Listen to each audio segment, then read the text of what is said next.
하나님 말씀 보겠습니다. 하나님 말씀 갈라디아서 6장 17절 말씀입니다. 갈라디아서 6장 17절 말씀.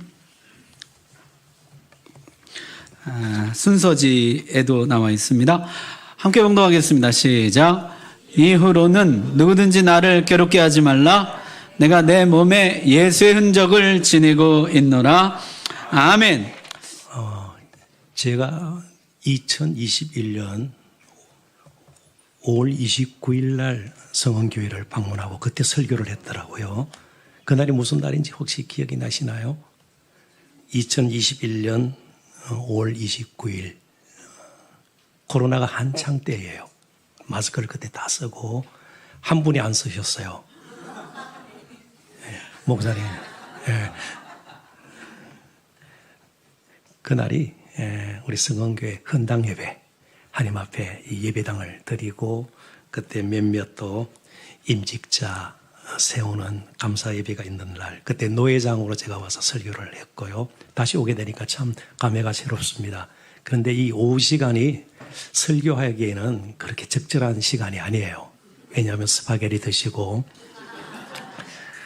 이게 식곤증이 이렇게 밀려올 수 있는 시간이라 그래서 외부 강사들에게 선배들로부터 내려오는 일종의 권고사항이 있습니다.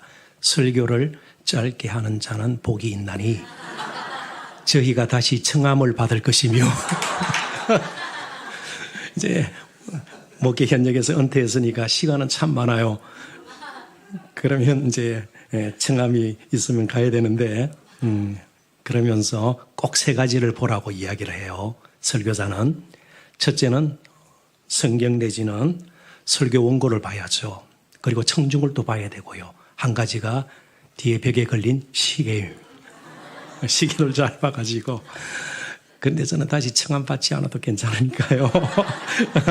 아무튼 재직 헌신 예배 우리 재직 여러분뿐만 아니고 또 오후 이 시간 마을 모임 대신해서 오신 성도 여러분들께도 하나님께서 주시는 정말 성은이 있었으면 좋겠습니다. 거룩한 은혜. 교회 이름이 얼마나 좋아요. 제가 섬기던 교회는 동산교회 관악구에 있잖아요. 참 그 교회 이름도 좋지만 성은교회 너무 좋습니다. 그래서 오늘 하나님께서 말씀을 통해서 특별한 거룩한 은혜를 풍성히 허락하셨으면 좋겠습니다. 잠시 기도합니다. 하나님 아버지.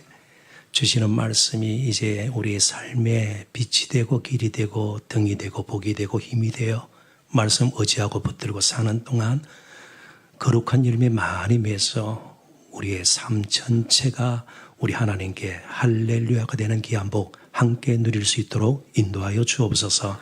감사하고 예수님 이름으로 기도합나이다. 아멘. 영국의 유명한 생물학자 한 분이 계신데 지금은 세상을 떠나셨습니다. 조셉 니담이라는 학자인데요. 이분이 한 번은 조사를 해봤습니다. 한 사람이 평생 사는 동안 몸에 상처를 얼마나 입을까? 그러니까 평균 수명으로 사는 것을 의미합니다. 일찍 사고로 세상을 떠나시는 분들도 있고요. 오랫동안 장수하시다 가신 분들도 있지 않아요? 그런데 한 어느 정도 될 것 같아요. 크고 작은 수술 자국도 있을 수가 있고 사고를 당해가지고 생긴 상처 흔적도 있을 거예요. 상처를 한 몇 개 정도 남길 것 같아요. 그분의 연구조사에 따르면 4,000개 정도 된다고 그래요. 일주일에 한 번 꼴입니다. 가정주부 여러분들께서도 이렇게 야채를 썰다가 손을 비는 수도 있고 혹시 또 직장에서 일하시다가 여러 가지 모양으로 사고를 당해서 몸에 상처를 남기는 경우들도 있을 것입니다. 어디에 찔리고 또 불에 대기도 하고 말이죠. 수술 자국 물론 있겠죠. 그런데 95%가 어디에 생길까요? 4,000개 가운데 어디예요? 엉덩이에요? 등이에요? 손입니다. 왜 그럴까요? 많이 사용하기 때문에 그렇습니다. 그만큼 손을 많이 사용하기 때문에 유독 손에 상처가 많이 나게 되는 것이죠. 마찬가지로 주님을 위한 섬김이 더 깊어지고 또 많아질수록 우리에게는 여러 모양으로 상처가 더 생길 수 있다는 사실부터 확인하고 오늘 본문을 접했으면 좋겠습니다. 그러니까 어떤 의미에서 상처 입어서 난 그 교회를 못 다니고 상처 입어서 이제 그 사역 간두겠다. 그건 말이 안 통하는 거예요. 이제 우리의 질문은 상처가 있느냐 없느냐가 아니에요. 상처 가운데 어떤 태도를 가지고 섬기는가 하는 것이에요. 이미 예수님께서도 숱한 상처를 입으셨습니다. 그래서 예수님 오시기 전 이사야 선지자는 예수님의 섬김, 사역, 그분의 인격과 삶을 이렇게까지 고백하고 노래하지 않았습니까? 그분의 찔림은 우리의 허물 때문이요. 그분의 상함은 우리의 죄악 때문이라. 그가 징계를 받음으로 우리가 평화를 누리고 그가 채찍에 맞음으로 우리가 나음을 얻었도다. 그러니까 심적으로 그리고 육신적으로 삶 전체가 예수님은 어떤 의미에서 상처투성이의 삶이었습니다. 그런데 그것이 다 우리로 하여금 평강을 누리게 하고 낫게 하고 그리고 죄와 허물이 제하여져서 정말 하나님 앞에 죄사 없는 죄 없는 허물 없는 의로운 사람으로 대신 세워주시기 위해서 그분은 속죄의 상처를 입으신 겁니다. 재직 헌신 예배할 때에 그냥 헌신 예배 순서에 따라서 죄송합니다만은 다른 의미는 없어요. 특송하고 헌금하고 그것으로 끝나는 것이 아니에요. 이제 재직뿐만 아니고 사실 우리의 평생은요 대속의 성격을 떼야 합니다. 내가 가진 것이 무엇이든 사회적으로 또 연세가 어떻게 되었든 나의 하루하루 삶이 나의 한 행동이 항상 대속적인 성격을 가지고 그러니까 다른 사람의 유익을 위해서 다른 사람의 행복을 위해서 다른 사람의 나음을 위해서 치유를 위해서 나는 상처 입고 때로는 손해보고 아프고 찔리는 일이 있어도 괜찮다. 그게 진정한 헌신예배의 출발이라고 저는 생각합니다. 그래서 헬린 나우엔이라는 영성신학자가 책은 한글 썼는데요. 그렇게 두껍지 않은 책입니다. The Wounded Healer 번역이 됐는데 상처 입은 치유자 모든 그리스도인 사역자는요. 목회자인 저 자신부터 우리 모두는요. 상처 입은 치유자예요. 상처 없는 치유자가 아니고 우리 자신은 상처를 입지만 그래도 치유자로 마음 상하고 아파하고 힘들어하는 성도 이웃들을 보듬게 안고 때로 보살피고 돕고 또 그들의 아픔을 함께 공감하고 짐을 함께 지는 그런 사람들이 모든 그리스도인의 사역자다. 그런 취지로 헬린 나우엔은 이 책을 썼습니다. 상처 입은 치유자. 사도 바울이 오늘 말하는 예수의 흔적 여기에도 그런 의미가 담겨 있을 겁니다. 사도 바울도 오늘 본문에 보면 자신의 사역을 몸에 예수의 흔적을 가졌노라 이렇게 담대하게 고백을 하면서 더 이상 나를 괴롭히지 말라 괴롭게 하지 말라 이 말은 괴롭게 하는 사람들이 있었다는 것이 전제된 것이죠. 갈라디아 교회 성도들 가운데 특별히 거짓 교사들의 잘못된 가르침을 받아서 사도 바울과 대적하는 자들이 있었습니다. 그러니까 나는 긴 말을 하지 않고 내 몸에 지니고 있는 이 예수의 흔적을 보고 더 이상 나의 사도됨을 그리고 사도로서 전하는 복음의 진리를 헛되이 여기고 흐트리지 말라 그렇게 이야기하는 것이에요. 자, 그러니까 오늘 우리에게는 많은 말도 때로는 필요해요. 그렇지만 많은 말보다 우리 몸에 예수의 흔적이 있느냐 없느냐 이게 참 중요하다는 것이에요. 자, 그렇다면 몸에 예수의 흔적을 가진다. 몸에 예수 화상을 그죠? 이게 팔뚝 같은데 문신을 새기는 것일까요? 그러지 않으면 십자가 지신 예수님을 금으로 만들어서 그 십자가를 하는 건 무엇을 의미할까요? 몸에 예수의 흔적을 가진다. 우선은 몸부터 한번 따져보십시다. 몸은 오늘 우리가 지금 이 몸이 어디에 있어요? 헌신예배 이 자리에 있어요. 그렇지만 직장에서 몸은 다른 몸이에요. 가정주부로서의 몸은 다른 몸이에요. 학교에서 우리의 몸은 같은 몸이에요. 그러니까 몸은 일단 육체적인 이 몸뿐만 아니고 우리의 삶, 가는 곳마다 하는 일마다 예수의 흔적을 가지고 살아야 한다. 그게 진정한 의미의 헌신이죠. 그죠? 교회를만 열심히 하는 것이 헌신이 아니고 우리 몸에 평생에 예수의 흔적을 가지고 사는 것이다. 그래서 마틴 루터는 종교개혁자죠. 진정한 헌신은 주님을 위해서 한 번 죽는 것이 아니라 주님을 위해서 평생 사는 것이다. 그랬어요. 크고 작든 헌신을 우리가 따질 때 얼마나 큰 헌신인가, 남이 흉내낼 수 없는 대단한 헌신인가가 아니고 꾸준히 몸에 예수의 흔적을 가지고 평생을 사는 거예요. 그래서 그 사람을 보면, 그 사람의 모습을 보면, 그 사람의 삶의 흔적을 보면 예수가 보이는, 그게 진정한 헌신이고, 그런 헌신자들이 바로 재직들이 되어야 된다, 그런 뜻입니다. 그런데 오늘 본문을 이제 전체는 다 살펴볼 수가 없겠습니다만은 예수의 흔적이라는 말을 최소한 사도 바울은 의도적으로 사용을 했습니다. 이미 제가 말씀을 드린 것처럼 갈라디아 교회를 어지럽히는 거짓 교사들이 있었는데 그들이 무엇을 자랑하고 또 무엇을 드러내며 스스로를 높이고 있었는가 하면 할례의 흔적입니다. 할례가 무엇이에요? 할례. 창세기 17장에 보면, 특별히 10절에 보면 제일 먼저 하나님께서 아브라함에게 할례를 받으라고, 할례를 행하라고 명령을 하시죠. 그래서 그 이후에 모든 이스라엘 백성들, 남자들은 태어난 지 8일 만에 할례를 행했습니다.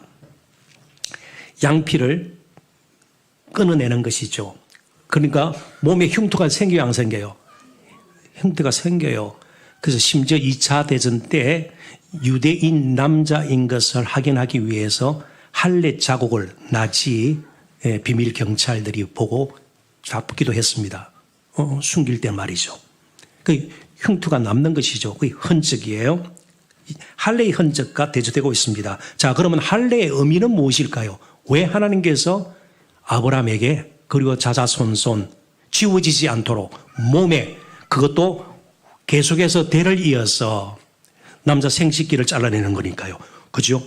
그런 이상한 의식을 행하라고 했을까요? 지워지지 않는 영원한 하나님의 약속이다. 무슨 뜻인가 하면 하나님께서 이스라엘 백성들을 만민 중에서 특별히 은혜를 주어서, 이건 하나님의 전적인 은혜예요. 이스라엘 백성들, 그들이 사람의 수가 많은 것도 아니고 큰 땅덩어리를 차지하고 있는 민족도 아니었지만, 비록 약하고 보잘것없는 그런 민족이었지만 하나님께서 은혜로 그들을 택해서 나의 백성을 삼고, 이제 하나님께서 주시는 언약, 약속 혹은 율법, 이것을 제대로 지킬 때 친백성으로 계속 살아가고 거룩한 열매를 맺고 살 것이다. 그래서 일종의, 요즘으로 따지면은 계약 문서에 도장 찍는 거예요. 그 도장을 어디에 찍었어요? 몸에 찍은 거예요. 몸에 찍어. 이제부터는 은혜로 너희들은 정말 순종하면서 하나님 안에서 이제는 나의 친백성이 되었다. 그러면 이제부터는요, 이스라엘 백성들은요, 그 하나님을 바라보고 하나님께 주시는 은혜로 살고 하나님의 뜻을 따라 평생을 살아야 되는 것이죠. 그러니까 할례는 그런 의미가 있습니다. 그런데 이 거짓 교사들은요, 할례의 흔적만 자랑하고 그걸 공로로 삼은 겁니다. 이제 우리는 하나님의 백성이 되었으니 흔적만 가지고 자랑하면서 실제로 하나님의 뜻을 따라 사는 데는 실패하고 말았습니다. 할례의 진정한 의미를 그들은 잊어버리고 말았죠.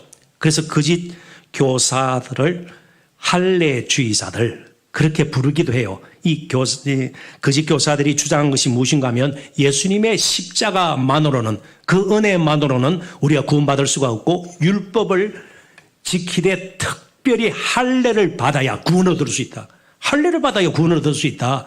그렇게 주장을 한 것입니다. 무엇이든 주의가 되면 문제가 생기는 겁니다. 할례 자체는 하나님께서 허락하신, 너무나도 이스라엘 백성들에게 주신 아름다운 것이에요. 그런데 그것을 자신들의 공로로, 의로 생각하고 우리는 특별한, 그래서 선민 의식에 사로잡혀 버리면 할례주의가 되는 것이에요. 전통이라는 것이 굉장히 우리에게는 좋은 거예요. 그죠? 새벽기도의 전통 얼마나 좋아요. 전 세계 새벽기도하는 교회는 한국 교회밖에 없어요. 제가 미국에서 오래 목회 생활을 하고 공부도 했는데, 그는 미국 교회는 새벽기도가 없어요. 송구영신 예배 없어요. 송구영신 예배 없어요. 우리나라에 참 좋은 거 많이 있어요. 하늘이 시작하면서 예배하고 말이죠. 하루를 시작하면서 함께 모여서 또 기도하고 너무 좋아요. 너무 좋아요. 좋은 전통이죠. 근데 그런 것이 우리의 의가 되어버리고 공로가 되어버리고 우리의 자랑거리가 되어버리면 주의가 되는 거예요. 전통주의가 되는 거예요. 율법이 좋은 거지만 너무 문자적으로 그게 매여가지고 정말 양옆을 보지 못하고 그것만 들여다보고 또 그것이 우리의 의가 되어버리면 율법주의가 되는 거죠. 그러니까 하나님께서 주신 것에 우리의 뭐가 섞이면 인간의 뭐가 섞여버리면 주의가 되는 겁니다. 그래서 그들의 모습을 12절 13절은 잘 보여주고 있는데요. 제가 한번 읽어볼게요. 무릇 육체의 모양을 내려 하는 자들이, 그러니까 몸에 새겨진 그죠? 할례의 그 흔적을 육체의 모양으로 자랑거리로 삼았다는 거예요. 내려 하는 자들이 억지로 너에게 할례를 받게 하면 그들이 그리스도의 십자가로 말미암아 박해를 면하려 한 뿐이라. 할례를 받은 그들이라도 스스로 율법을 지키지 아니하고 너희로 할례를 받게 하려는 것은 그들이 자신의 육체로 자랑하게 함이라. 그러니까 이 할례주의자들, 거짓 교사들은요, 그 흔적만 자랑하고 흔적에 합당하게 하나님의 백성으로 사는 데는 실패했다는 겁니다. 십자가의 고난은 꺼려했던 것이에요. 그리고 자신의 진모습, 참모습을 할례의 흔적 뒤에 숨겨버리는 그런 할례를 도구로 수단으로 삼았다는 것입니다. 그러니까 그들의 진정한 관심은 얼마나 스스로의 삶을 통해서 거룩한 열매를 맺는 것인가가 아니고 사람들의 평판이었습니다. 자신들의 의, 공로, 그리고 행적을 자랑하는, 신분을 자랑하는 것으로 그들은 만족했습니다. 아까도 말씀드린 것처럼 할례는 하나님께 주신 선물이었고 은혜였습니다. 잊지 말라는 것이죠. 이스라엘 백성들이 이스라엘 백성 된 것은 전적으로 하나님의 택하심과 은혜 그리고 신실하심 때문임을 그들은 잊지 말아야 했습니다. 자, 할례에 가장 독특한 의미가 있습니다. 그래서 이 할례에 대해서 한 또 구약학자가 길게 해석을 했는데 그분의 책 안 읽어봐도 괜찮습니다. 조금 신학적인 책이니까요. 팔머 로버스라는 분이 책을 썼습니다. The Christ of the Covenants. 개약신학과 그리스도로 이렇게 한국에도 번역이 되었더군요. 근데 뭘 잘라낸다고요? 남자의 양피를 잘라내죠. 자, 그러면 그 양피는 잘림을 당한 후에 살아있을까요? 막 펄떡이고, 그죠? 그럴까요? 죽어요. 그래서 굉장히 상징적인 의미가 있다고 이 팔머 로버슨 박사는 해석을 해요. 그러니까 신체 일부를 자름으로 인해서 옛 사람은 죽었다. 할례의 가장 큰 의미예요. 옛 사람은 죽었다. 이스라엘 백성들은요, 다른 이방 민족처럼 큰 땅, 큰 성을 짓고 큰 수확 아니라 이 말이에요. 하나님의 은혜, 하나님께서 우리를 택하셔서 하나님께서 우리를 인도하셔서 우리가 우리 되었고 평생 사는 동안도 하나님의 은혜다. 그러니까 몸에 예수의 흔적을 가지고 산다 이 말은요, 이제부터 직분이 무엇이든 목사님 저 자신을 포함해서 제가 지금까지 목회한 것도 학벌 때문에 한 것 아니거든요. 물론 동산교회는 규모가 큰 교회예요. 재직이 지금 마지막 재직회 인도를 하고 이제 은퇴를 했는데 재직 수가 780명? 그날 모인 수는 100몇 명이에요.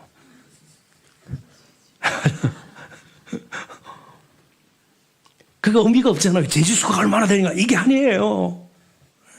얼마나 큰 교회를 목회를 하고 내가 얼마나 큰 집에 살고 나의 학벌이 무엇이고 사회적인 신분이 무엇이고 이건 다 잘라버리고요. 가시까지 다 잘라버리고요. 가면까지 다 벗어버리고 예수님 안에서 이제는 새로운 정말 하나님께서 주신 그 은혜로 하루하루를 살겠다. 이게 내 몸에 예수의 흔적을 가지고 사는 거예요. 내가 가진 그 무엇으로 사는 것이 아니라 전적으로 하나님의 은혜입니다. 이제 우리에게는요, 할례의 흔적이 없죠. 그렇습니다. 이제 우리 남자들, 저도 우리 최 목사님도 할례 받지 않아요. 아기 태어나면 8일째 이렇게 할례를 행하고 그러지 않아요. 대신 나를 대신하신 예수님께서 손과 발에 옆구리에 못자국과 창자국을 남기시고 우리를 하나님의 친백성 되도록 대속의 죽음을 죽어주셨기 때문에 이제는 우리가 예수님 안에서 예수의 흔적을 가지고 사는 거예요. 자, 그렇다면 이 몸이라는 제가 표현 속에 이거는 일상까지 다 포함하는 것이다. 제가 미리 말씀을 드렸습니다. 그러니까 이 예수의 흔적은 교회 안에서만 드러날 것이 아니에요. 우리 직장에서, 학교에서, 생활 가운데, 가정에서, 사람 만나는 모든 영역에서 피의 흔적, 그 십자가의 피의 흔적이 우리 가운데 있어야 된다는 것이죠. 그래서 구약의 그림 가운데 하나를 제가 좀 소개를 하겠습니다. 출애굽기 29장 20절을 제가 한번 빨리 읽어볼게요. 너는 모세예요. 그 수양을 잡고 그것의 피를 가져다가 아론의 오른쪽 깃뿌리와 그의 아들들의 오른쪽 깃뿌리에 바르고 그 오른손 엄지와 오른발 엄지에 바르고 그 피를 제단 주위에 뿌리고 풀이를 하면 이 구절은 아론과 그의 아들들이 이스라엘의 첫 번째 제사장으로 세움받을 때 제사장 위임식 때의 광경을 우리에게 묘사하고 있습니다. 그래서 수양을 한 마리 잡아요. 잡고 이제부터 첫 제사장입니다. 지금까지 제사장이 없었어요. 첫 제사장, 공식 제사장으로서 하나님 앞에 나가는데 그들도 죄인이기 때문에 피의 은혜가 필요해요. 하나님 앞에 죄인의 모습으로 그대로 나갈 수가 없어요. 그래서 잡은 수양의 피의 반은 제단에 뿌려서 그들이 그 피의 은혜를 입고 하나님 앞에 나아갈 수 있도록, 그리고 남은 수양의 피의 반은요, 아론 그리고 그의 아들들의 오른쪽 깃뿌리에 바르고 그 오른손 엄지와 오른발 엄지에 바르고 그 피를 제단 주위에 뿌리고, 제사장들이지만 늘 성소에만 있는 것이 아니죠. 성막 안에만 있는 것이 아니죠. 가정생활도 하고 아이도 키우고 다 그렇게 해요. 부부생활도 하고요. 그들도 갈 곳이 있어요. 그렇지만 제사장으로 성소 성막에서만 제사장 신분을 유지하는 것이 아니고 가는 곳마다 그 피가 묻어 있어야 된다. 피의 은혜가 묻어 있어야 된다는 거예요. 어디예요? 오른쪽 깃뿌리, 오른손 엄지, 오른발 엄지, 대표적으로 신체 일부만 이야기한 것이에요. 그러니까 삶 전체가 우리는 예수님의 피의 은혜로 이어져야 된다는 거예요. 말할 때, 뭔가 볼 때에, 그죠? 가는 곳마다 우리 힘으로 아니에요. 우리가 결단하고 우리는 고행주의자가 아니에요. 여러 가지, 탐심이 올라올 때 막 가슴을 친다고 되나요? 그러지 않으면 돌을 가지고 머리를 쳐야 될까요? 아니죠. 여전히 피의 은혜가 우리에게 필요해요.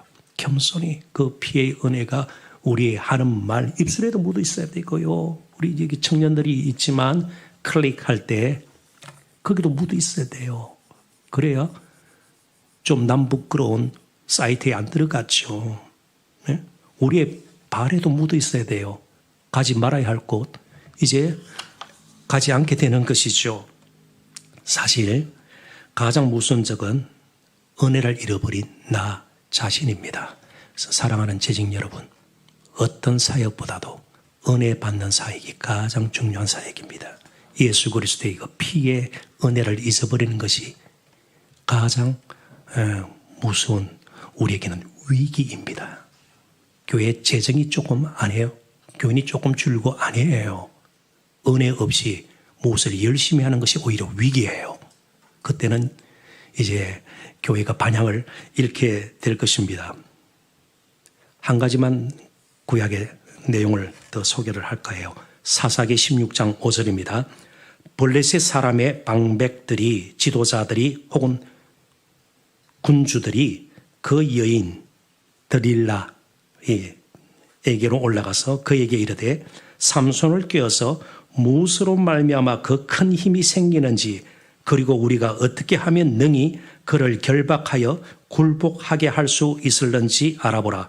그리하면 우리가 각각 은 1,100개씩을 내게 주리라 하니 풀이하면 이렇습니다. 삼손이 이스라엘의 사사로 블레셋 사람들을 계속해서 쳐서 물리치는 거예요.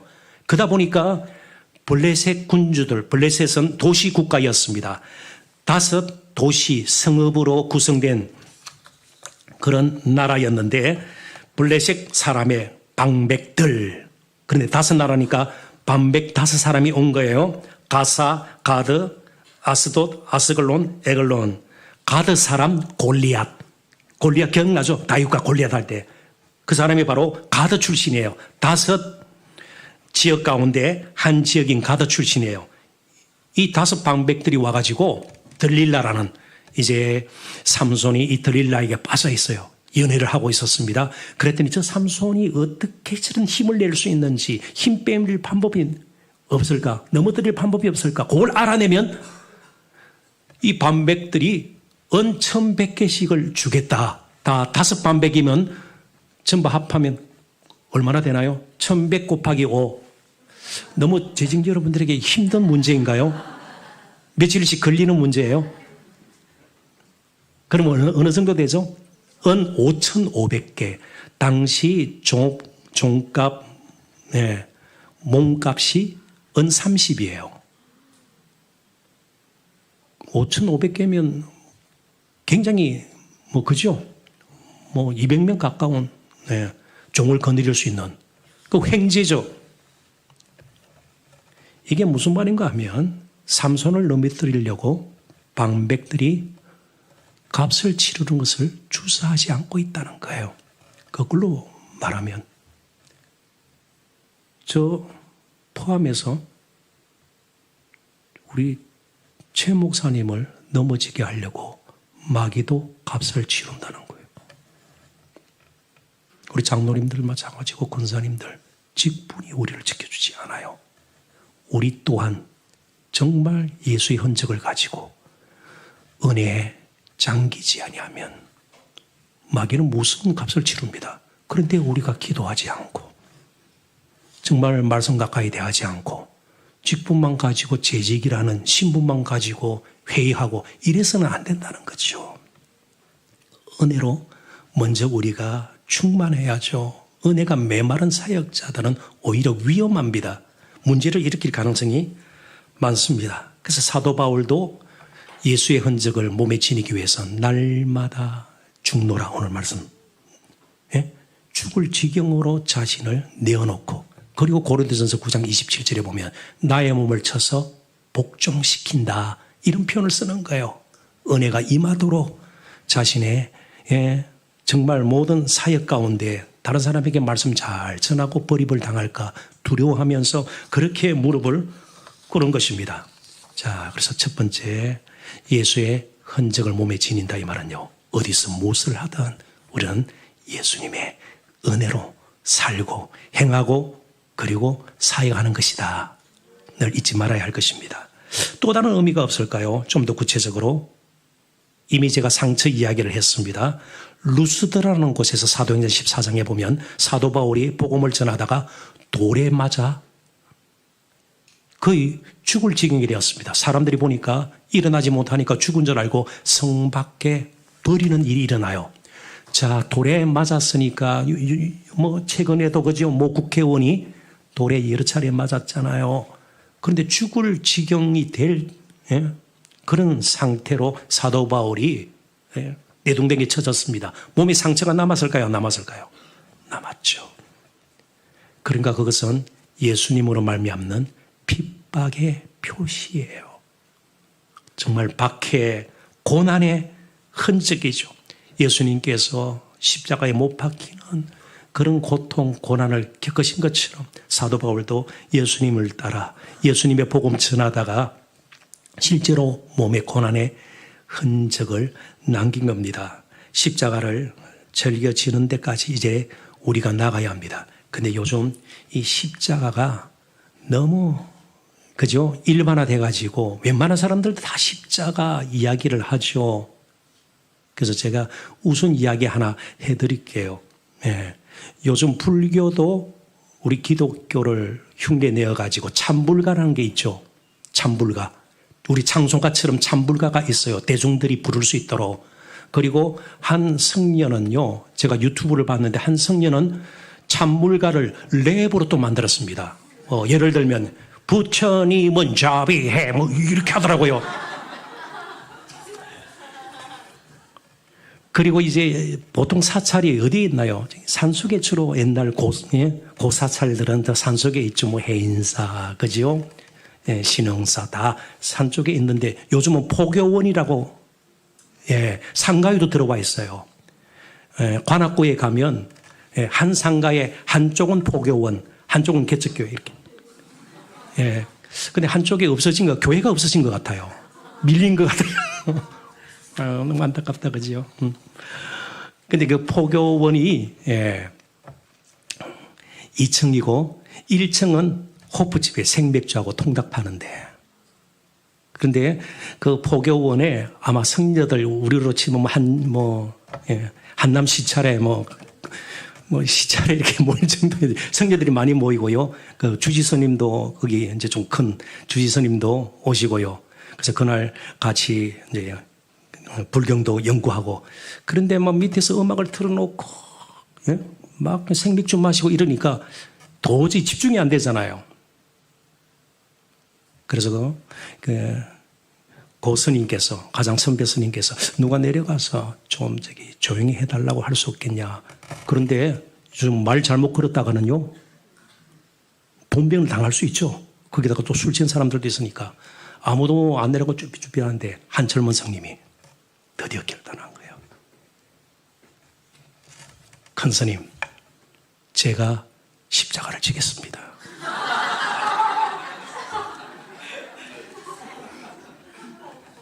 네. 그러니까 성녀들도 십자가를 지는데 재직들이 먼저 십자가 지어야 되지 않겠어요. 그래서 아까도 말씀드린 것처럼 상처를 두려워하지 말아야 돼요. 네? 상처가 있다는 게 우리에게는 굉장히 큰 영적인 자산이에요. 자산이에요. 후대에게 뭘 물려주겠어요? 예? 우리 다음 세대 통합예배 너무너무 감사해요. 제가 보고 너무 감동이 됐습니다. 너무너무 좋아요. 예. 그러니까 어른들은 말만 하고, 아니요, 예수의 흔적을 보고 주님을 위해서. 아이들이 다 알고 있어요. 아이들이 다 알고 있어요. 예. 어릴 때 제가 미시간 굉장히 추운 곳이거든요. 그게 이제 온전하지 않지만 유학 시절에 조그마한 교회를 제가 설교로 섬긴 적이 있는데, 그때 담요를 미국에서는 애들끼리 두고 갈 수가 없어요. 없고 새벽 기도를 갔거든요, 제 아내가. 근데 우리 딸이, 지금은 걔도 애가 둘이에요. 그걸 기억을 하더라고요. 그때. 그리고 제가 그 아이들한테 이제 은퇴를 하고, 특별히 제 아들한테 아빠는 목사라서 쌓은 재산도 없고 너에게 물려줄 것이 아무것도 없다 그랬더니, 키워준 것만 해도 고마운데 물려주는 거 아빠가 이상한 말씀 하신다 그러는 거예요. 예. 그래서 마지막 제가 3,000불을 모은 게 있었거든요. 그래서 제 아내에게 1,000불, 제 딸에게 1,000불, 그리고 제 아들에게 1,000불, 유산 상속은 끝났습니다.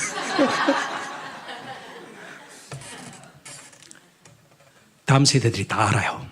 그러니까 재정 여러분들께서 딴 것보다 정말 주님을 위해서 저렇게 아프고 힘든 가운데서도 주님을 섬기는, 그래도 기도의 줄을 놓지 않고 무릎을 꿇는 우리 어머니, 우리 아버지, 우리 믿음의 선배들, 할머니, 할아버지들의 모습을 보고 그것이 그냥 아름다운 교육이 되는 거예요. 자, 마지막입니다. 예수의 흔적을 가지고 산다는 것은 첫째로 예수의 은혜를 입고 평생을 사는 것이고, 두 번째는요, 예수의 고난에 동참하는 것이고, 세 번째입니다. 예수의 일꾼으로 진정으로 자신을 드리는 것입니다. 왜냐하면 이게 흔적으로 번역된 헬라어 단위가 스티그마타예요. 노예의 몸에 새겼던 문신을 스티그마타라 그래요. 그래서 그 문신을 보면 그 노예의 주인이 누구인가를 알게 되죠. 내 몸에 예수의 흔적 스티그마타를 가지고 있노라. 그러니까 사도 바울의 주인은요, 누구라고요? 예수님이에요. 평생에 나는 예수님의 종으로 일꾼으로 살겠습니다. 자, 말씀을 맺습니다. 고린도전서 4장 1절 읽어드리고 제가 풀이하고 말씀을 맺을게요. 사람이 마땅히 우리를 그리스도의 일꾼이요 하나님의 비밀을 맡은 자로 여길지어다.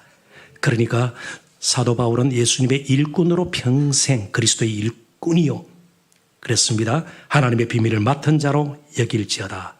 먼저 사도 바울은 당당했어요. 비굴하지 않았습니다.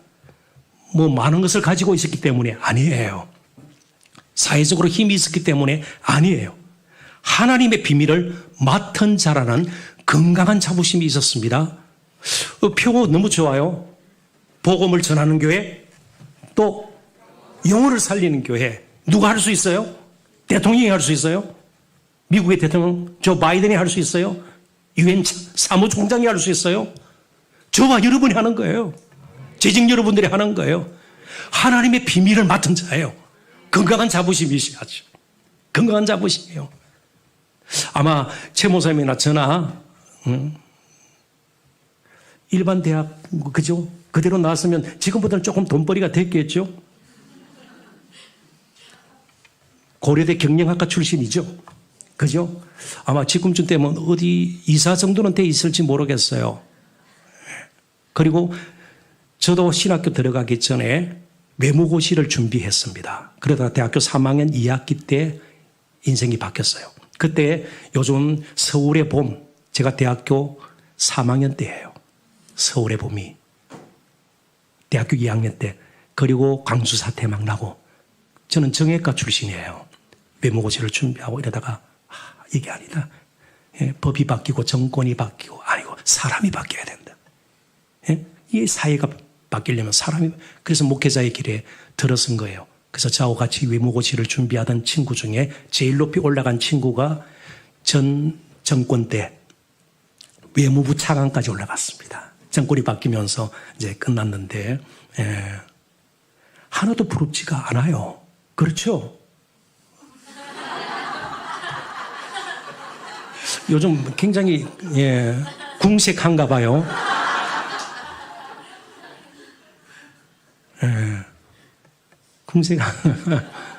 여러분들도 마찬가지예요. 하나님의 비밀을 맡은 자들이에요. 하나님의 비밀, 복음의 비밀, 영원한 생명의 비밀을 맡은 자들이에요. 그런 자부심이 있어야 돼요. 먼저 하나님의 비밀을 맡은 자로 여길지어다. 너무 당당한, 비굴하지 않아요. 우리 비겁하지 않아요. 조금 더 얻으려고, 조금 더 취하려고, 조금 더 높이 올라가려고 비굴하게, 비겁하게, 속임수로, 불의하게 그럴 필요가 없는 거예요. 하나님의 비밀을 맡은 하나님 나라의 백성이에요. 진정한 마음의 할례를 받은 자들 아니에요. 동시에 사도 바울은요, 그리스도의 일꾼이요 그랬습니다. 여기 일꾼이라는 단어를 사도 바울은 특별하게 사용하고 있습니다. 대부분의 일꾼으로 번역된 단어는 디아코노스 혹은 둘로스, 종 이렇게 표현하는데 여기는 아주 특별한 단어를 사용했습니다. 휘페르테스라는 특별한 단어를 사용을 했습니다. 이 단어의 문자적인 의미는 배 아래서 놓젓는 자예요. 후프와 에르테스라는 말이 합성되어서 배 아래서, 배 밑창에서 놓젓는 자, 벤허라는 영화에도 나오고요. 얼마 전에 저희 부부가 노량이라는 영화를 봤는데, 전투는 위에서 벌어지지만 밑에서 배 젓는 사람들이, 노젓는 사람들이 있어야 돼요. 배 밑창에서. 가장 위험해요. 왜요? 위에서 전투가 일어나서 도망칠 수도 있고 그럴 수 있지만 이 사람들은요, 배 밑창에 있기 때문에 꼼짝달싹을 할 수가 없는 겁니다. 아주 극적인 대조예요. 하나님의 비밀을 맡은 그 영광스러운 고귀한 신분이지만 태도는요, 배 밑창에서 놓젓는 자처럼. 이게 예수의 흔적을 가진 자예요. 예수님 하늘 영광 보좌를 버리시고 배 밑창보다도 더 낮은 십자가에서 저와 여러분을 위해서 그 아름다운 몸 쪼개지시고 피 흘려 오늘 저와 여러분이 이 자리에 있는 거예요. 이제부터 예수의 흔적을 가지고 정말 하루하루를 정말 은혜 가운데 사셨으면 좋겠습니다. 십자가를 질 일이 있을 때 재직 여러분들께서 먼저 우리 성원교회를 위해서 또 이 시대와 사회 속에 우리 교회를 위해서 십자가를 즐겨주시기를 바라요. 그리고 가장 배 밑창과 같은 그런 곳에서 정말 그런 사역이라도 겸손히 나 자신을 들여서 하나님의 아름다운 뜻을 이루어드리는 진정한 일꾼들, 예수의 흔적을 가진 자로 남은 평생을 살 수 있기를 주님의 이름으로 축원합니다. 우리 한번 합심해서 기도하고 제가 마무리 기도 짓고 축도함으로 예배를 마치도록 할 텐데요. 반주를 해주시면 뭐 더 좋고요. 자, 오늘 우리 세 가지를 살펴보았습니다. 내 몸에 예수의 흔적을 가지노라. 첫째는요, 무엇으로 우리가 평생을 사는 것이라고요? 은혜로 우리 자신의 의와 공로, 우리의 무슨 행적, 우리의 이름 높이는 것이 아니라 전적으로 예수님의 은혜로 우리가 하루하루를 살고 있고 특별히 재직으로서 우리 성원교회 정말 예수의 은혜로 세워짐을 믿습니다. 내가 맡은 사역 정말 예수님의 은혜로 감당하기를 원합니다. 은혜가 메말라버린 정말 뒤틀려버린 우리 재직이 아니라 은혜로 젖어있는 충만한 우리 모두가 되기를 소원합니다. 예수의 고난에 동참하는 것 기꺼이 즐거이 감당하기를 원합니다. 십자가 즐겨지기를 원합니다. 두 번째 그렇게 기도하십시다. 그리고 진정 예수의 일꾼으로 배 밑창에 노젓는 자처럼 예수님께서 가장 밑바닥까지 내려오셔서 어렵고 힘든 이웃들을 보살피고 함께하고 소외된 자들과 정말 함께 하셨던 것처럼 저희 또한 가장 낮은 자리에서 겸손히 우리 성도들을 정말 어렵고 힘든 다음 세대들을 보듬고 안고 기도의 눈물을 뿌리며 상하고 애통한 심령으로 날마다 하나님 앞에 가까이 나가는 우리 모두 되기를 원합니다. 예수의 흔적을 가지고 남은 평생 살아가는 우리 모두 되게 하여 주옵소서. 주의 이름 간절히 한번 부르고 함께 기도합니다. 주여